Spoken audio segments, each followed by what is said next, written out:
and welcome back. So I'm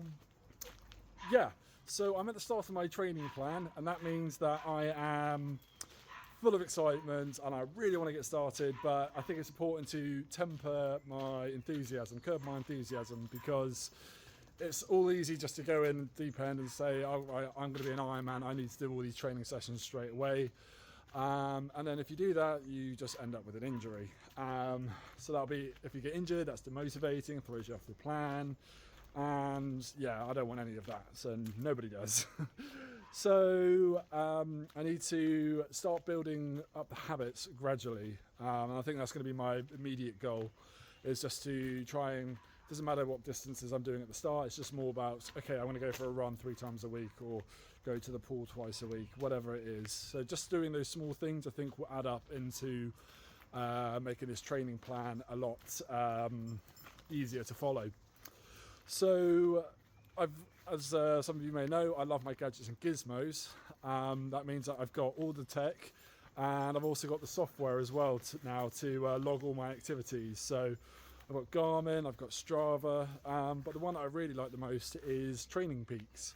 And Training Peaks is a similar platform to Strava, you could say, but it's more for endurance athletes. It gives you a score based on your fitness, but also some other more detailed metrics like your fitness and fatigue, your fatigue and your form, which is really good metrics to help you understand where you might be for race day.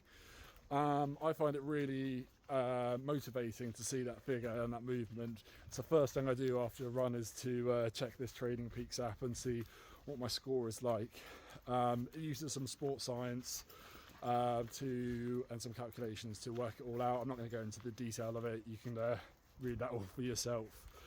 My training plan's on there, which is really good. And the good thing about the training plans is it's based upon your own ability. So I bought this plan, and it could be for a very good person, it could be for an absolute beginner like myself. So the way they scale it up or down is by using your zones. So you have to, at the start of this plan, unfortunately, well, it's a blessing and a curse, so you have to get your base case. You have to work out what your zones are: your critical swim speed, your threshold on the bike, and your threshold on the run. And that's something that does involve doing all-out max effort. So yeah, wish me luck. Okay, I'm going to leave it there for now, and I'll report back once I've got the results. Right, so that was a very tough few tests I had to do there.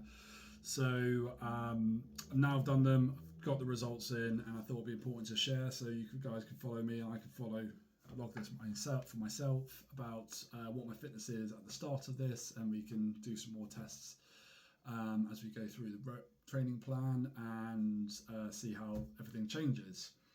So let's start off with the run. So the run is called a threshold run. It's like a 5-minute warm up, and then it's half an hour max effort, and then you just take your average pace over that maximum effort stage. So for that, I've been very lucky. I've got an old running, it's not a running track, it's a old railway, which has now been turned into a footpath. So you've got no roads, you've got a crossover. And yeah, so I go running up and down there, no interruptions, nothing, it's great. And it's also dead flat, which helps. For my test, I have achieved a 5-minute 20 as my threshold run pace. So that means that will be the pace that I can run at for a sustainable period of time. I have to say though, I don't know, I feel like that's the methodology here is questionable. I don't feel like 5 minutes 20 is really sustainable for me. I feel like I was maxing out my effort, but it does it over a period of time, so it counts for drop off towards the end. I don't know, but that's where I'm starting at ground zero with my running. So then it goes on to my next test that I did was to work out my critical swim speed, which is similar to the threshold run in that it tells you what sustainable pace you can do back in the pool. The methodology here is a little bit confusing and different. So you do a warm up, and then you do 800 meters max effort, and then you take a break for a short period of time. And you do 400 meters max effort. You put in into your into a calculator you find online, tell them what the time was for 800 meters and 400 meters. But as you're doing the 800 meters first, I feel like, well, my time was quicker for the 800 meters. When I say time, I mean time per 100 meters.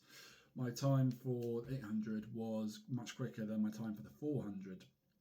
And that's obviously because I probably pushed myself too hard and the fatigue for the 400.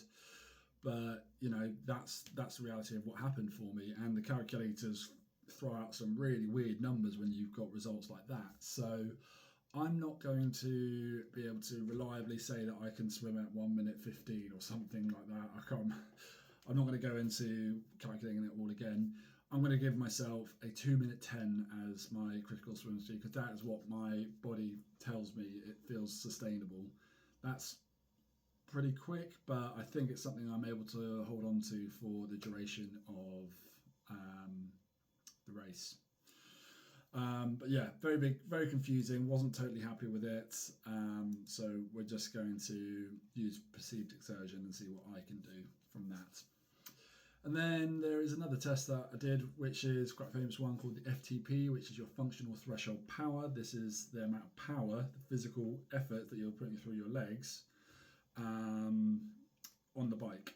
So with cycling, it's much more objective to look at power, because you've got so many variables like wind, temperature, gradients and things like that.